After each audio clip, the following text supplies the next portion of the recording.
Good morning. Welcome to my 30-day challenges. This is the subtle secrets of pranayama. Today's day 27, and I got some of my props out because I wanted to spend a little time talking about different positions you can try these breathing practices and the benefits of those different positions. So one of the things that you think about with pranayama is like you're supposed to be seated, right? So how do you do that? Of course, I'll be talking about this. People are asking me to do the meditation challenge next. That would make sense. So I might do this. Yeah, my cat likes when I sit like this because this is what my cat likes to do. He wants to come and sit in my lap. So he might be helping us out today. This is the way you think of doing pranayama traditionally, of course, because pranayama comes after asanas, and then from asanas we go into meditation practice. So asanas come first, and then pranayama comes, and then after pranayama we go into meditation practice, right? So sitting on something, having a little bit of elevation in the hips, using your feet for props for your knees, all those things are wonderful. I'll talk about sitting for longer periods of time in a different video. But for now, thinking about pranayama, why is this position good? There's a couple of reasons.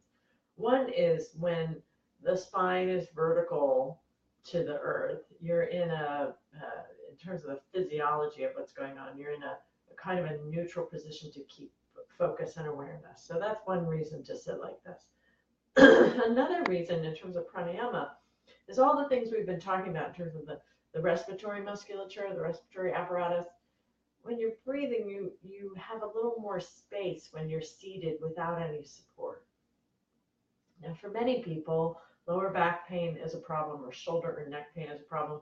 Obviously, this would not be the best way to do a pranayama practice. In terms of your hands, having the hands facing down or folding the hands can be useful.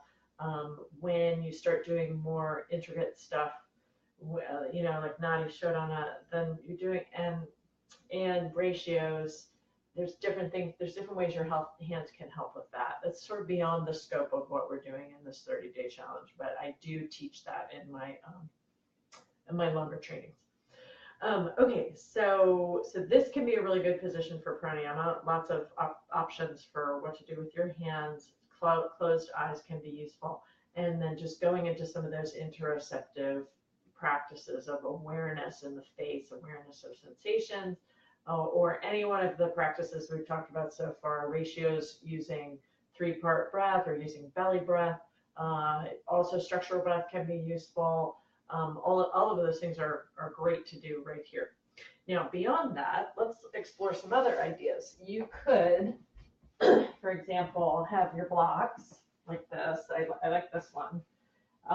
And your, well, actually, let me show you a different one first. So you can just have one block, and this bolster's a little floppy. I'd rather have a bit of a stiffer bolster for this, but that's what I have right now. About 1/3 of the way in, and then lying supine. So having a little bit of space between your lower back, your sacrum, and the bolster, and then lying down like this. Now you could do feet flat, which can feel nice for the lower back. For some people, this feels fine. If the flexors are tight, that might be inaccessible or uncomfortable.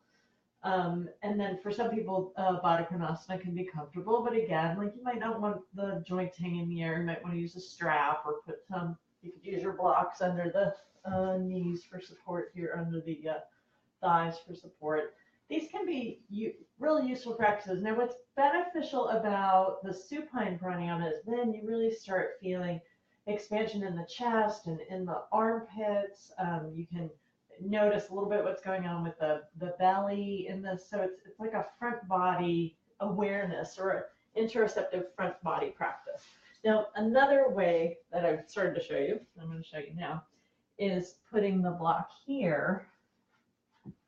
So you have a little bit of space. Maybe it's kind of like making a little table with the blocks, and then your bolster on top. And so for this one, you bring your knees to either side of the bolster and let your hands come underneath so you kind of hug the bolster. And I love this one for experiencing pranayama in the front of the body. And you may want your head this way or forehead down. Right, you have lots of options for where to put your head for this one. But this is really nice because then you start to feel how the breath is inhibited slightly in the front body, but also then you can really start expanding into the back body with this position. Okay, so those are 3 ideas. There's other ways of working. Now, one thing I want to mention before I finish today is that there are a couple of pranayamas, like for example, in Bihar school books, I'm pointing to here, like this one.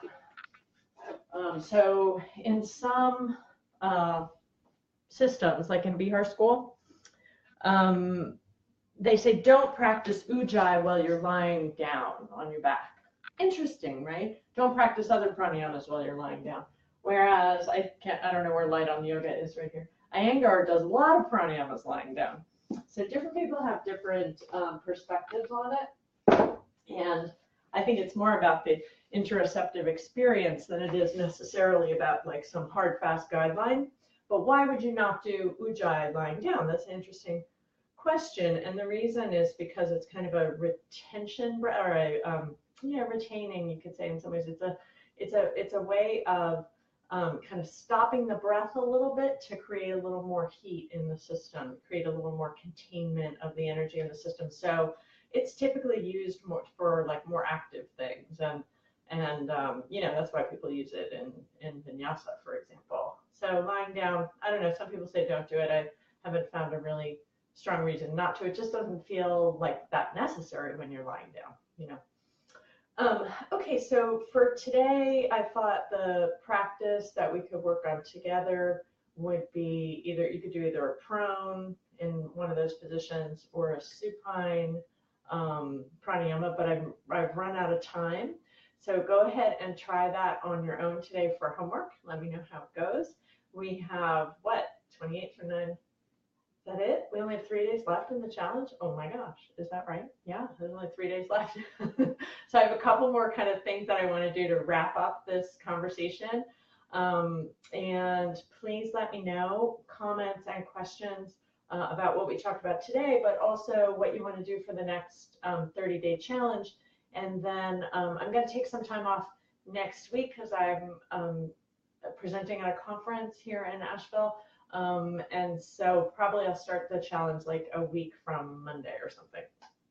Okay, so have a great day. Thanks for being here.